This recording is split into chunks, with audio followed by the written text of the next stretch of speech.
much do you think he was borrowing money at? What do you think his interest rate was from that bank? About 6%. About 6% right at that time. So what did I just do? I equated him to the bank, and everyone thinks banks have what? Money, right? Why we give kids piggy banks? Right? It's intrinsic in us. Okay? Now, what did I also do? I attached what he is paying as an interest rate to what we borrow. Is that right? So now, can I go up from there? Yeah. However, I made his expectations more realistic. Is that right? That's the idea. So, his next question to me was, because is he going to be interested now? Would you guys be interested? Yeah. So he's interested. He says, well, do you guys ever need any other of these private lenders? Yes. But I can't say it that way. I have to ask another question. Because if I say yes, again, he's in control and I'm like this. Right? Very fine line here. So I said, well, let me ask you another question, Doc. Have you ever lent money on real estate in the past? Why do I ask that question? Because if he has lent money, right, and didn't like the experience, and I ask him or give him a similar opportunity, is he going to equate me to that person? Yes, absolutely human nature. I want to alleviate that. More importantly, before I present an opportunity to him, I want to know what his past history has looked like. If he has lent money in the past and hasn't liked the experience, then can I ask him what he didn't like about it and then offer him a better opportunity? If he has, I can ask him what he didn't like and what he liked, and I can match that opportunity as well. Is that right? So that's a positive. In his case, he had not. And it was right then, remember where I'm sitting, from my perspective as a young business owner, I'm sitting looking up at fluorescent lights like this. I got a blue bib on, right? And he's looking over me with glasses on. Who's in control? He is. And I hadn't even thought of how important it is for you and I to recognize opportunity and move on it subconsciously. Why do you train? Why do you work on your business? Because if you have to think about it, you're going to lose the opportunity. Does that make sense? It has to be instinctual. You have to move on it like an instinct. And all of a sudden I realized, what was my mind doing? Picturing these flashcards. Picturing these flashcards. Picturing that night. We hadn't even had a script yet like we do now. Because we were developing it in the middle of it. So I said, well, let me ask you this. Seeing that you're not invested in real estate, where are you currently invested? And where's your average Americans, even good financial IQ Americans, where is their money invested at? Really 3 places. Stock market, money market, 401ks, mutual fund type things, and CDs. And their personal residence, essentially. Is that right? There it is. You're going to get those 3 things more than 90% of the time, right around, that's where most people put their money. So he says, like everyone, I've got a 401k, I've got a stock market, I've got a money manager. I said, well, are you happy with those returns? And what does he say? Not really. So what's the next question?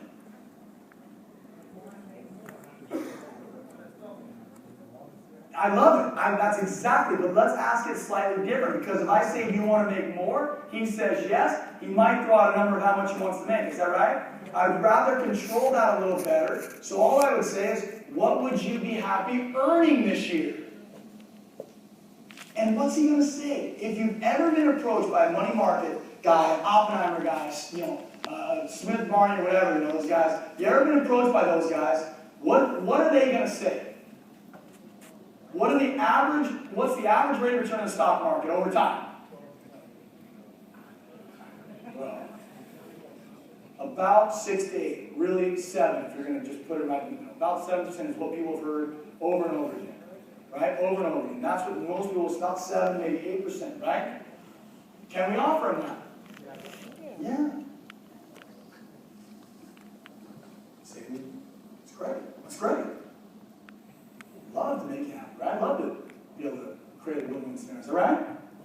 And then be quiet for a minute. Let them think about it. Because the next question becomes highly important. Well, Doc,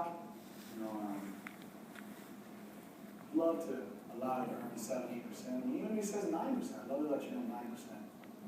In his case, he said 7, right on the dot. He said 7%. So that would really make me happy. I said, well, if we can make you 7% of your money this year, backed by real estate. Everyone knows real estate.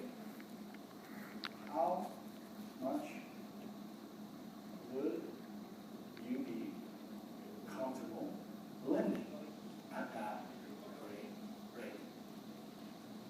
You notice I didn't say money. Makes me nervous. And what's his natural comeback to me? That is it. Who said that? That's exactly what it is. How much do you need? And if I answer that question, once again, where am I? He's in control. You're going to lose. You're going to lose it every time. The issue isn't what I need.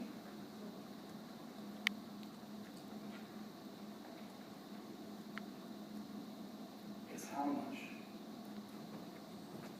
you should be comfortable lending at that rate. Because, as you and I both know, there's no shortage of people that would love to earn 7% of their money and save people like real estate. Is that right? And I'm not here for one deal. Like I said earlier, I'd love to allow you to make 7% over this next year. What that means is you need to be comfortable with that investment. Therefore, before I give you this opportunity to make that money, 7%, put the number this way. It's important to know, and for you to know, what you're comfortable with. And they're going to answer. So what I did is slowly took it away. Told him I didn't need his money, is that right? However, I didn't have to say it, because all I have to do is ask anyone else in a room or anyone else in the country if they would like to earn 7% in a safer way than they're making it now. Is that right? And they're going to want it. So there's not a competition there, but you have to believe that first, or it comes off the wrong way. I want to make them comfortable, because if I don't make them comfortable, is that going to be a tougher transaction over time? If that deal goes 6 to 7 months rather than 6 months, he's going to get nervous. He'll probably get nervous anyway, so I got to start not comfortable anyways. And he thinks about it. He thinks about it. I love this part, because I'm sitting there. And he goes, what do you think he says? I mean, you guys don't know. You just guess. I love it.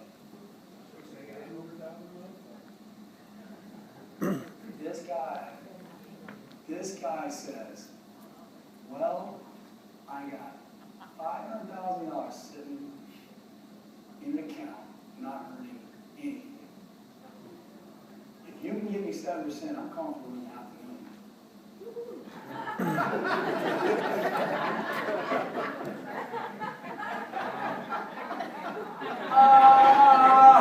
just thought I didn't care. However, I couldn't do that, could I? If I fallen out of that chair, what would happen to that money? And that's why working on your business is so important. Because if you haven't practiced that, and that happens, and it will, you blow a big opportunity. And you blow a big one. And so, what's the next question you have to ask?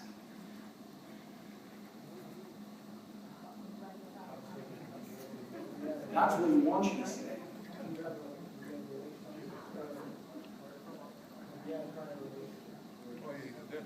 Yeah, you're a dentist.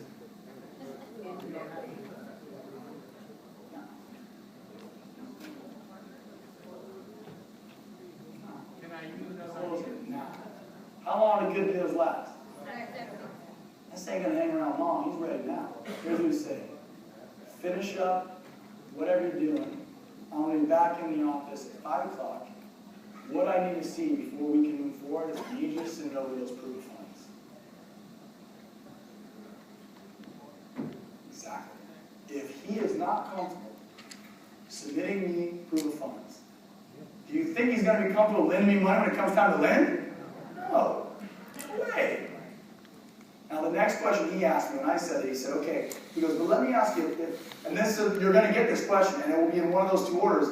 At that point, he goes, fine, I'll send it over right away, right? However, then he asked me kind of right after, as he starts thinking about it, he says, well, where would you recommend I pull those funds from? When he had already said he had some money sitting aside, and I said, well, that money that you were thinking about, right, the money you were thinking about, where is that coming from? And he goes, it's a couple different things, and so I'm not really sure. And I said, well, if you were sure, if you did know, right, if you did know, where would it come from? Let him start to think about it for a little bit. It'll take a minute. He'll kind of be going through his finances, right? And if he's kind of sitting there thinking, then just say, well, think about where you're making the least amount of money right now with that money. Don't pull it, and that's all you say. And then they will come up and say, well, you're right. I've got this one checking account, this one this or that, right? I've got this one CD, whatever that is. What you want to do is make sure, and it goes a long way for the future, because if that private lender knows you to be the person who cares about their financial future and not just about getting their money to do a deal, it's going to go a long way for you. So what you can do is really set it up nicely and say, wherever you're not getting the rate of return that you're happy with, wherever you're getting the least or earning the least amount of money with that money, let's take that first. That's where you get into accessing private lenders' funds. And you will have to coach them with this. You do have to help them along. So you cash in the bank. Because there's nothing better than after 6 months, if I show someone, here's what your money was earning for a 6-month period of time where we're keeping it where it was. Here's what it earns doing something different. Is that right? So then you're going to see, they can logically see that that was a smart investment. And that's a powerful thing, because if you do that, you have a private lender for life. Is that right? That's the idea. So from there, retirement accounts, again, if you're not getting the rate of return that you are happy with or that you would like to earn on your retirement account, then let's roll it into a self-directed account. You're going to have to coach them on that too, because they might not have heard of a self-directed account. I'll show you guys all which accounts can be rolled over, because you need to know that. Number 2, home equity lines of credit. Great ways to earn some money. However, you have to realize before you borrow a private lender's money that's going from home equity line of credit, let them understand the risk there. I love using the line of credit that I have. I have a $300,000 line of credit. I pay 3%, 2.99% from Bank of America, and I lend that out at 12 and 2. That for me is a smart investment because I've earned it, right? But I know that there's risk there. I know that that home equity line of credit is actually being lent against my house. Is that right? So realize that. You have to understand that that's something that you have to be comfortable with from an investment philosophy standpoint, and you got to make sure they are too. The last thing I would ever want to do, ever, is have someone lend money from their house and maybe put their house at risk. Is that right? That's their home. You want to always protect your home. And for me, this is a condo that I bought in New York City in 2003, and that's another unbelievable thing. When I first realized the power of real estate, I was blown away. I mean, where else in the world can you, at 24 years old,